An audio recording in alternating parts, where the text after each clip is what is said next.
یعنی خداوند ما رو امر کرد که این 3 چیز رو به دست تو ببخشید نزد تو بیاورم و تو یکی از اینها رو اختیار کنی.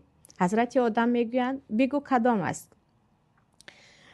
جبرائیل میگویند یکی حیا، یعنی شرم و حیا، دیگر دین، سیومی عقل. حضرت آدم میگویند من عقل رو اختیار کردم. سپس جبرائیل به شرم و حیا و دین میگویند هر دوی شما بروید، چون آدم عقل را اختیار کرد. شرم و حیا و دین میگویند نه، هر کجای عقل است ما هم آنجا هستیم، یعنی ما ترک نمی کنیم. سپس جبرائیل میگویند هر 3 با هم باشید. یعنی روایت تا کجا صحیح هست نمیدانم، ولی همین گونه یک معنای جالبی دارد که هر جایی که عقل هست آنجا شرم و حیا هست، آنجا دین است. هر جایی که بی حیاگی هست بدانید که آنجا بی عقلی است. یعنی یگان انسانی عاقل بی حیاگی نمی کند.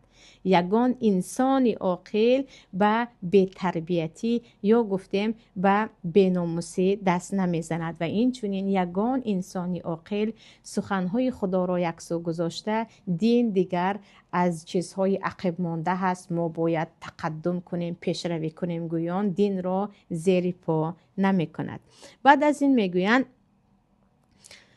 هر کسی که عقلی خوب داشته باشد اما سیمای قبیح داشته باشد یا به گفتیم ما چهره بی‌زیب داشته باشد، در این وقت آن عقلش آن زشتی های چهره او را پنهان میکند.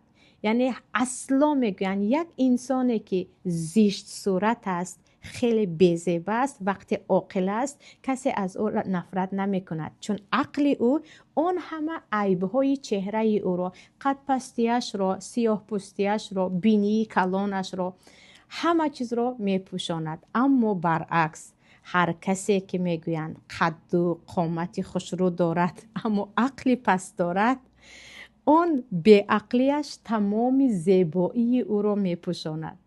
یعنی عقل تمامی زیباگی ها رو تمامی بی‌زیبی ها رو زیبا می کند و بی‌عقلی تمامی زیباگی ها رو از بین می برد.